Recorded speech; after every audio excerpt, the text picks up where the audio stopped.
Terence "Bud" Crawford, one of the greatest boxers to ever enter the ring, has retired. The 5-division world champ made a social media post announcing the news after going 42-0-0 in his career. In the post, he said in part, quote, "Walking away as a great with nothing left to prove." The last fight of his career was a cinematic masterpiece 3 months ago when he took down Canelo Alvarez to claim the undisputed super middleweight crown. What's up, everyone? What's going on, everyone? Welcome to the video. This is Justin Paul. Breaking news.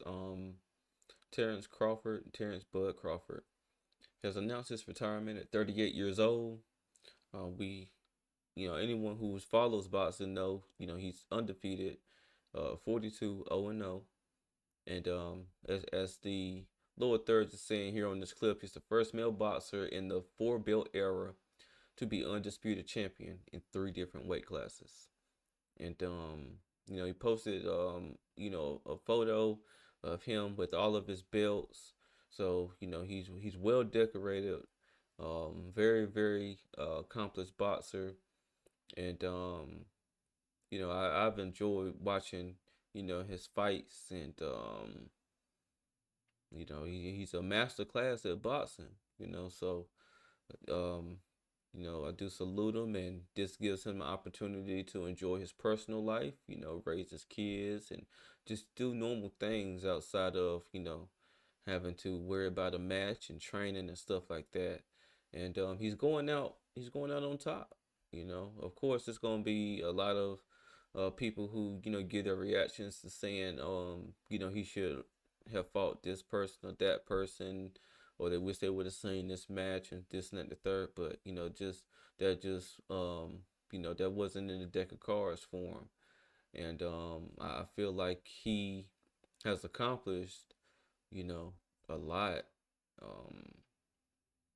And again, just a master class, a world class boxer, and just one of the greats.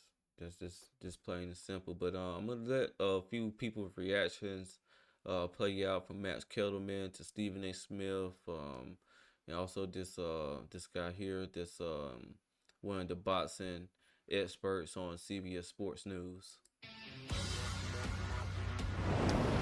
Time now to bring in CBS Sports combat analyst Brian Campbell for this unexpected and shocking news. BC, in your opinion, why did Bud Crawford pick now as a time to call it a career a few months after beating Alvarez in the way that he did?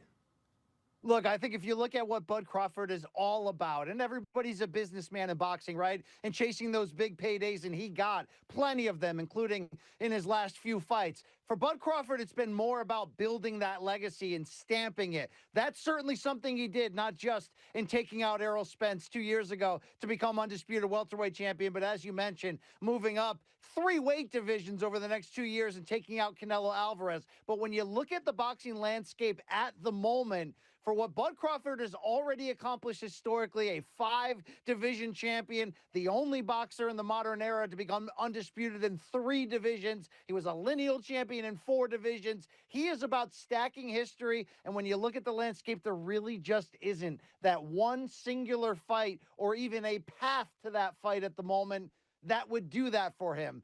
He's also 38 years old, and while it's been absolutely incredible that he's retained his skill so late into his 30s at a time when so many fighters are walking away, I think he's walking out on his own terms, which he said in the video he posted to social media, and that's the key, Chris. How often in combat sports are you pushed out? He's going out unbeaten on his own terms off the biggest win of his career.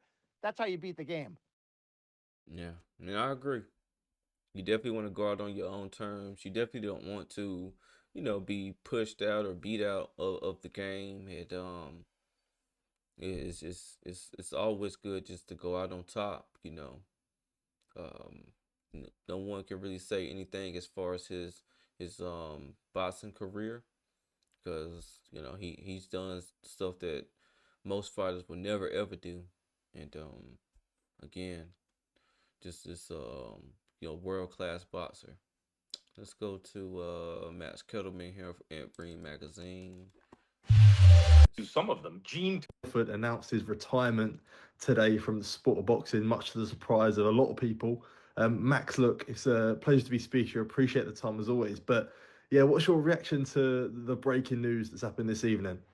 You know, you never want to sound patronizing towards fighters, but I felt proud of Terence Crawford as a boxing fan. How many fighters have walked away on top like this? How many? Like I can tell you some of them. Gene Tunney was the first guy. It's not that he was undefeated, but he was light heavyweight who moved up to heavyweight, beat Jack Dempsey, beat him in a rematch, walked away on top, right? Rocky Marciano walked away on top. Lennox Lewis walked away on top. Joe Calzaghe walked away on top. But I don't know. Eder Joffrey, a guy who not a lot of people know about anymore, but who was one of the greatest fighters ever, walked away after a loss where he got ripped off, came back years later in another division, reeled off about 27 wins, won another title in a heavier division, and then walked away on top. But I don't know that anyone has done it quite like Terence Crawford, because Lennox Lewis, Andre Ward walked away on top after beating Kovalev. Maybe Andre came closest to doing what Crawford just did if he doesn't come back and if Crawford stays retired. But Lennox really struggled with Vitaly Klitschko. And he looked at Vladimir Klitschko and thought, rated overtime. He just had his biggest win. He is now among the biggest stars in boxing, and he's walking away. And that might be the only time in the history of boxing that's ever happened. Was there anything more that you wanted to see him do? Because I know there's talk of middleweight and whatnot. Like, was there anything more that you wanted to see him do from what he already achieved? Okay, just to shut people up so years from now, everyone always just to make the arguments bulletproof, right? It would have been interesting if Janibek hadn't been caught with PEDs or failing a PED test and had cleaned up at middleweight, and Crawford, let's say at age 39, beats Janibek for the undisputed. Like when people say this guy won titles in this many weight classes, no, yeah, belts, not champion, not the championship of the world. If you're the WB or IB, that champion, you're the champion of a sanctioning body. If you're the Ring Magazine champion, you're the champion of the whole wide world. And in the history of boxing, there have been, by my count, 2 4-division champions. Others would argue that there are 3 along. Pacquiao, Crawford, and Floyd. You could debate that one because he had a clause in the contract with Canelo that kept Canelo under the junior middleweight limit. So what I would argue is that's not actually the undisputed junior middleweight, but that could be debated. Yeah. History of boxing. If Janibek were to have cleaned up at middleweight and Crawford were to have beaten him, that would have been 5. And if, let's say, a guy like Boots Ennis cleaned up at junior middle and then Crawford dropped down there and beat Boots ages 39, 40, that's 6.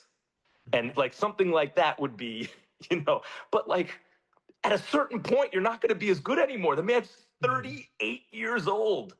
38 used to be ancient for a fighter, and it's still quite old. Yeah. Do you think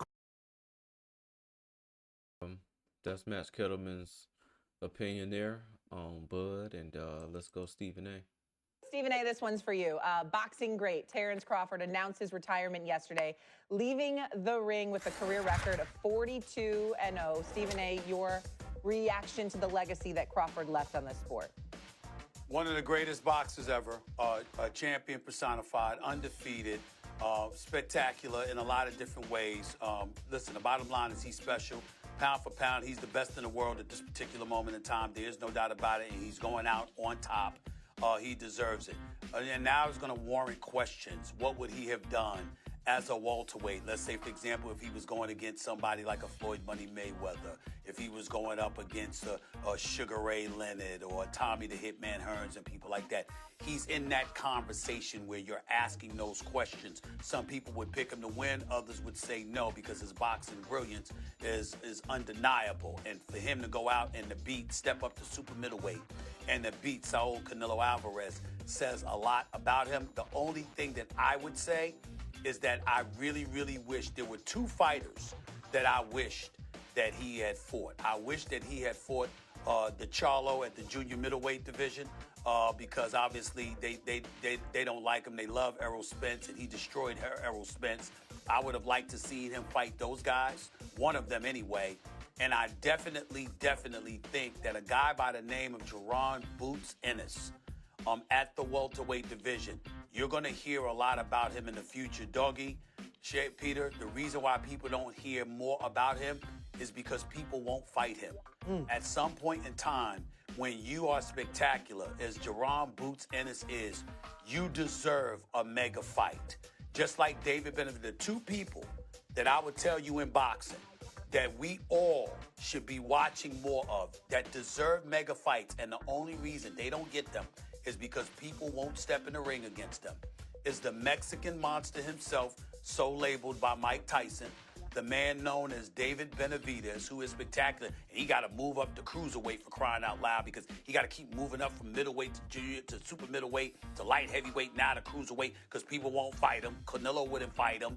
And Jerron Boots Ennis, who wanted to fight a Terence Crawford, who should be getting super fights. This brother is special, and we need to recognize that, and he deserves to be seen, and he deserves a mega fight. This is why we look at Dana White, and we love the UFC so much, because of what Dana White has meant to it.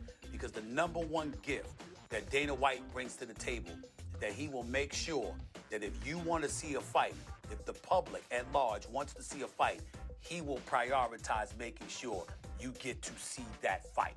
That's Dana White. The promoters have hijacked boxing, and as a result, they deny us the opportunity to see these great guys in mega fights, and it's a damn shame. That's why Jake Paul is so relevant, because he's found a way to bypass promoters and make money in the boxing rings instead of being a prisoner to the promoters. Even though he didn't fight anybody, he's about to fight Anthony Joshua, and we'll see what happens with that. Anthony Joshua should knock him into tomorrow, because he's the bigger fighter with incredible power, but he's got a glass jaw. So if Jake Paul catches him, who knows? But we want to see the fights that we want to see when we want to see them. Okay, that's some of Stephen A's reaction. Just mentioning fighters that he wished he would have seen Bud fight. And I do agree with what he was saying about UFC and with Dana White. They're gonna make sure that you see the fight that you want to see. And I think that that's one of the advantages that the UFC has gained over boxing, because it can be a whole lot of ducking and dodging in boxing. You can't duck and dodge in the UFC. Not if you want to have a name. Not if you want to hold those belts and get the glory that comes along with that. So I do tip my hat to Dana White and the product that he has helped bring to the masses with UFC, because again, you're going to see the fights that you want to see, and ain't no ducking and hiding in the UFC at all. If you're a contender, you're going to get up there, you're going to fight someone that's in those top ranking spots, and if you get past them, then you get an opportunity at the belt. And it's just as simple as that. You're gonna get to see the fights that you want to see in the UFC. And and that's like whether they do an event every month or not, whatever, free they do events frequently. But you definitely get what you ask for as far as a fan of MMA, and the UFC definitely has that advantage over boxing. But again, kudos to Terence Crawford, hell of a career, world class boxer, and you should be able to choose when you go out and not be pushed out, or someone end up defeating you, and then you want to hang it up at that point. Go out on top, man. And that's one thing that I liked about Floyd, that he went out on top. And this same thing I like as far as Terence Crawford.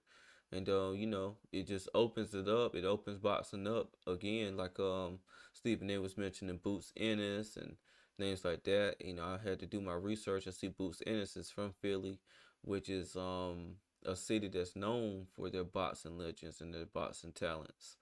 So we'll see what Boots Ennis has for us as far as his name getting out there and becoming a well-known household name. But I'm going to go ahead and wrap up. If you like my content, make sure you like, comment, and subscribe to my channel. Again, I do appreciate everyone who has subbed thus far. I got a lot of stuff in the works for this channel. And this is Justin Paul. Peace.